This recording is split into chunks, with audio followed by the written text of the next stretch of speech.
Olá, queridos, eu sou o Padre Rodrigo Carneiro e esse é o nosso canal Atraídos pela Palavra de Deus.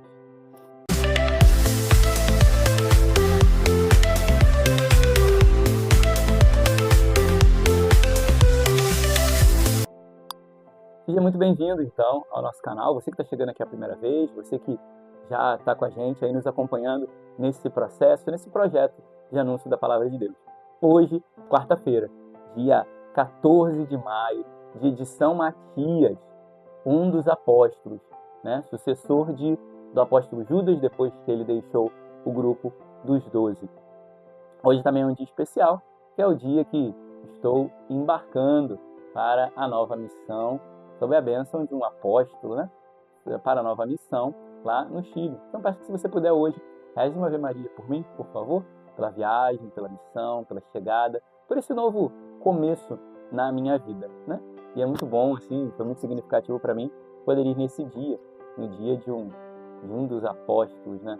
De um anunciador do Evangelho, poder dar o primeiro passo nessa missão para também anunciar a palavra de Deus e o seu Evangelho. Então vamos lá. Matias, então, foi aquele que foi escolhido entre os homens de boa fama lá, entre dois, né? Para que pudessem suceder, então, Judas. E aí nós vamos ver que na primeira leitura vai mostrar que Pedro reconhece a mão de Deus. Pedro vai reconhecendo a ação de Deus em todas as coisas. Vai vendo que tudo que aconteceu, o processo que eles viveram com a traição de Judas, que foi algo pesado, foi difícil para eles terem que lidar. Mas tudo isso fazia parte do projeto de Deus e estava descrito nas Sagradas Escrituras.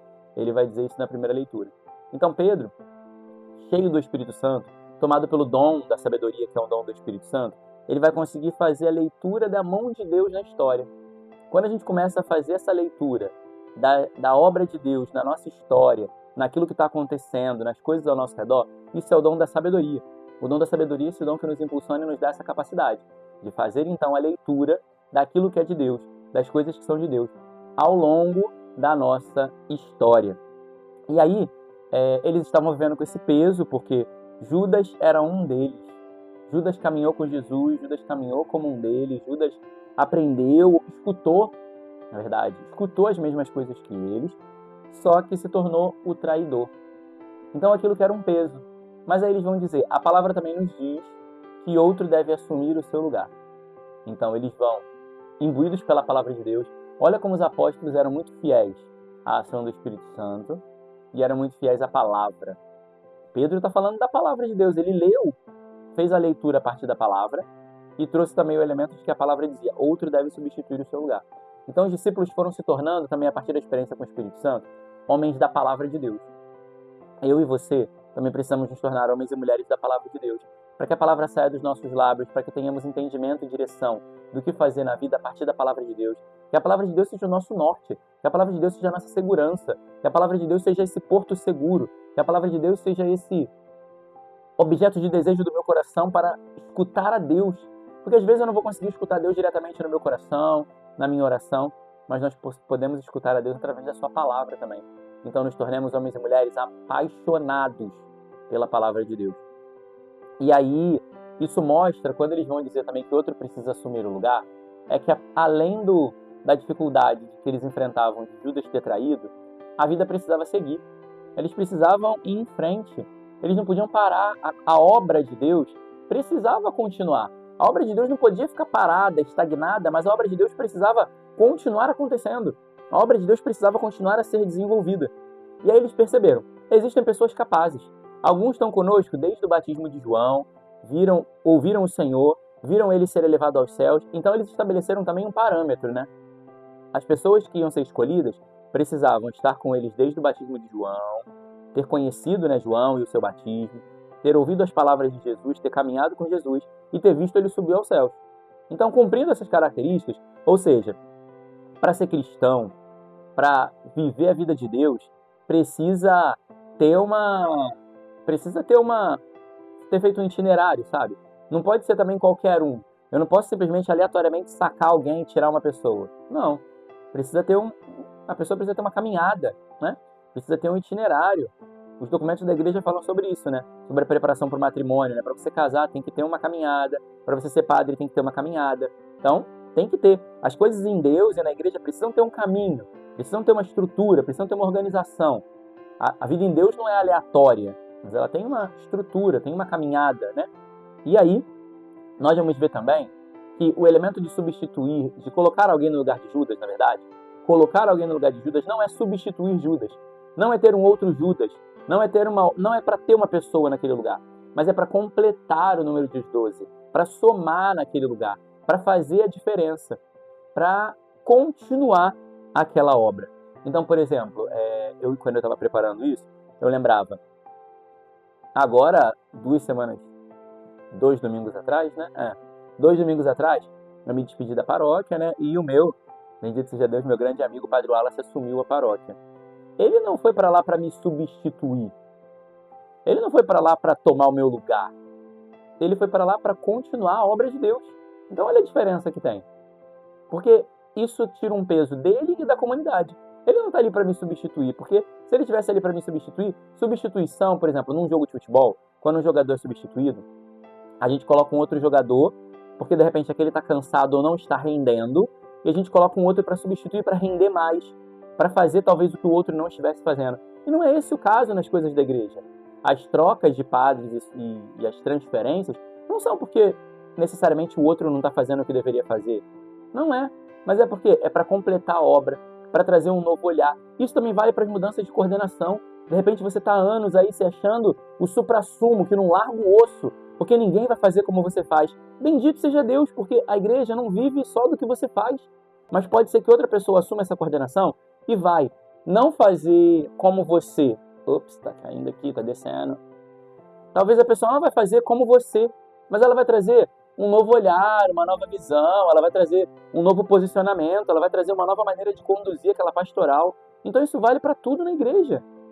A coordenação de pastoral, para o padre que muda, para o bispo que muda, para o papa que agora a gente tem, tá aí o novo papa. Ele não está substituindo Francisco, mas ele está continuando a obra de Deus, a partir da sua vida, da sua história, a partir da eleição que Deus fez sobre ele. Então, a gente não pode olhar como o que chega, porque Matias não estava tomando o lugar de Judas. Matias não ia substituir Judas, mas Matias ia continuar a obra com os apóstolos, dando de si. E é isso. E aí, o interessante também é que quando vai falar sobre essa eleição, vai falar, escolheram 2 homens. José, chamado Bársabas, que era um homem justo, e Matias. José era cheio de características, chamado Bársabas, e era justo. José parecia ser bem visto, né? José tinha fama, José tinha características. Matias não se falava nada dele. Só falava que era Matias.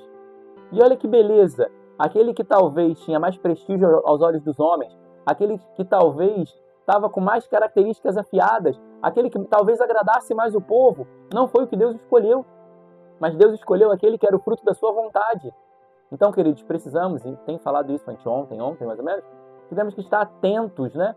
Escutando a Deus, as ovelhas, né? Que precisam escutar a Deus, escutar o que Deus quer. Não é só olhares humanos, não é só aparência, não é só aquilo que vê, os nossos olhos estão vendo, mas é aquilo que Deus quer. E Matias foi, então, o eleito de Deus. E aí, a gente pode pensar na nossa vida. Poderia ter alguém melhor do que eu para ser padre, mas Deus escolheu a mim, porque Ele queria usar da minha pequenez, da minha humildade, da minha característica.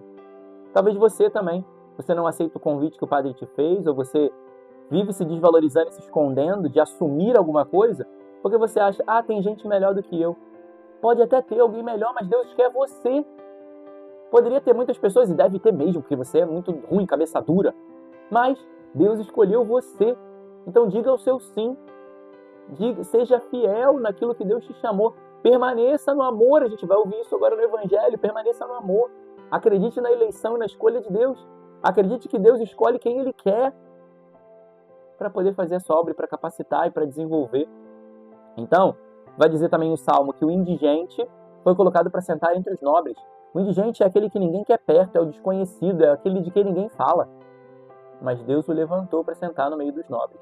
Então, ou seja, Deus ele gosta de chamar os pequenos, os incapazes, para nos capacitar. Ele gosta de chamar os frágeis para se fazer forte em nós.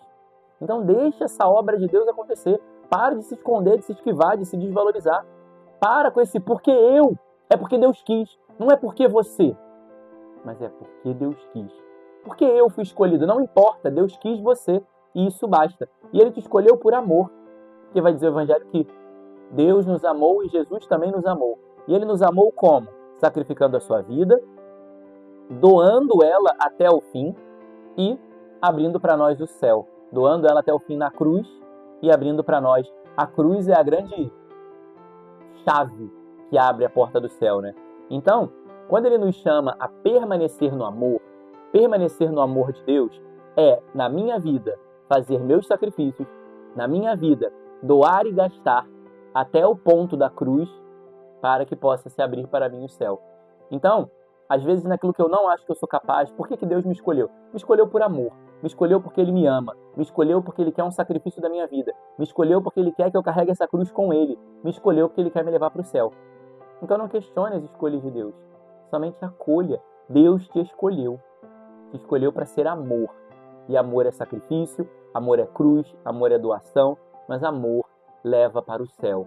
Então, por amor, responda a Deus e siga com Ele até o céu. Louvado seja nosso Senhor Jesus Cristo, para sempre seja louvado.